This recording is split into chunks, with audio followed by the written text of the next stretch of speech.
Cela devait être le symbole du Made in France, la preuve qu'il est possible de créer et de fabriquer dans notre pays. Un peu plus d'un an après son ouverture, le constat est amer pour les atelières. Faute d'aide de la part des banques, l'atelier spécialisé dans la confection de lingerie haut de gamme va demander sa liquidation judiciaire.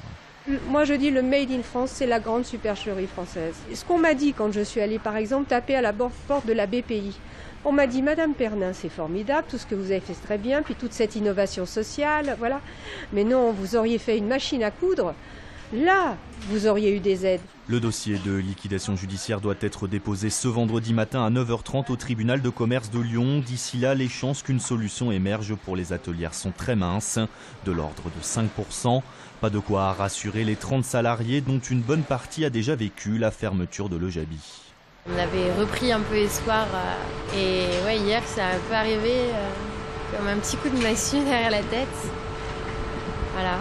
Le sentiment déçu de peut-être arrêter, mais comme nous a dit Muriel hier, on a encore 5% de notre côté. Vendredi au tribunal, Muriel Pernin ne demandera pas la mise en redressement judiciaire si aucune solution n'est trouvée d'ici là. L'aventure des atelières n'aura duré qu'1 an et 2 mois. La préfecture condamnée par le tribunal administratif. Il lui ordonne de reloger d'ici 7 jours 4 familles roms expulsées d'un squat à Villeurbanne le 4 février dernier. Celle-ci évoquait le droit au logement opposable. En revanche, 7 autres familles associées à cette procédure ont-elles été déboutées.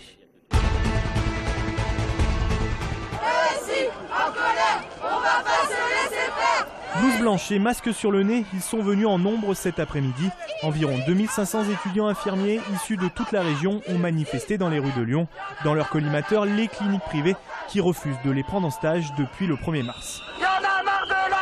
La FHP, donc la Fédération hospitalière privée, refuse d'accepter des étudiants infirmiers en stage, en sachant que la fonction privée représente 1/3 de nos stages.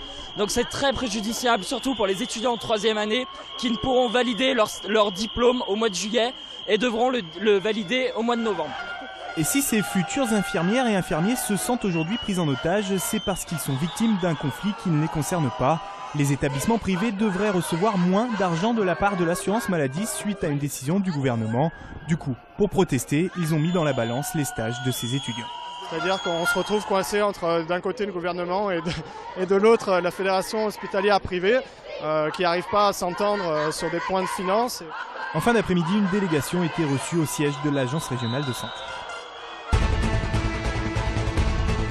2 radars du Rhône dans le top 10 de ceux qui ont le plus flashé en France en 2013. Le classement établi par l'Express place le radar installé sur l'A47 au niveau de Givors en 4e position, avec en moyenne 326 flashs par jour. Juste derrière, on retrouve celui de l'A7 au niveau de Pierre-Bénite.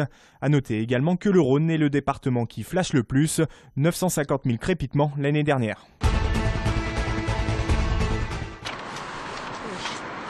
Merci. Bon appétit, à bientôt, au revoir. L'idée d'une cantine ambulante à triporteur. La Boucle propose de livrer ses plats chauds directement au bureau, à Lyon ou Villeurbanne. Au départ, on avait réfléchi à des camions et on s'est dit que c'était pas du tout flexible et que c'était vraiment pas sympa. Ça nous offre aussi un avantage, c'est que parfois les zones à l'extérieur sont extrêmement réduites. Et le fait d'être en triporteur nous permet de rentrer dans les halls d'immeubles, de décrocher la remorque et de s'installer directement à l'intérieur. Outre l'aspect original de ces livraisons à triporteur, La Boucle soigne aussi ses menus. Vous avez un porc au caramel avec une purée de butternut et de patates douces. J'étais assez étonnée de voir que finalement sur le marché aujourd'hui, on ne peut pas trouver très facilement des plats sains, relativement simples, enfin la cuisine de tous les jours. À emporter. On prend une grande partie de nos légumes chez un maraîcher qui est dans l'Isère, qui fait des produits bio. Renouvelés chaque jour, les menus sont proposés aux environs de 12 €. Créée en septembre dernier, La Boucle livre déjà une centaine de repas par jour. Même le Grand Lyon s'en étonne. Depuis sa mise en service le 6 décembre dernier, ce sont près de 3000 personnes qui se rendent de part et d'autre de la Croix-Rousse chaque jour en empruntant le tube Mode Doux. 3000 personnes, piétons ou cyclistes, des curieux pour la plupart.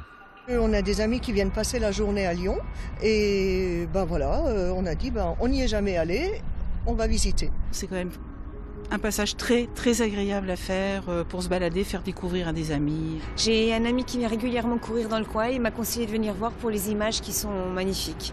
Car l'autre phénomène, et ça le Grand Lyon ne l'avait sans doute pas prévu non plus, c'est que depuis près de 3 mois, les 1,7 km du tunnel font aussi le bonheur des joggeurs. Une page Facebook a même été créée, record du tunnel de la Croix-Rousse, où chacun peut inscrire le temps réalisé lors de la traversée. Donc le mode doux est recherché par les coureurs. Le parc de la Tête d'Or est la référence absolue du running à Lyon. Quand on court à Lyon, on vous demande quel temps vous faites au parc. Voilà. Donc moi je fais un temps ridicule, je dois faire 20 minutes, mais tout le monde sait combien de temps il met à courir le parc. Et j'espère bientôt tout le monde saura quel temps il met à franchir le tunnel. Avis aux amateurs, pour le moment le record est de 5 minutes 34 chez les hommes et de 7 minutes 48 pour les femmes.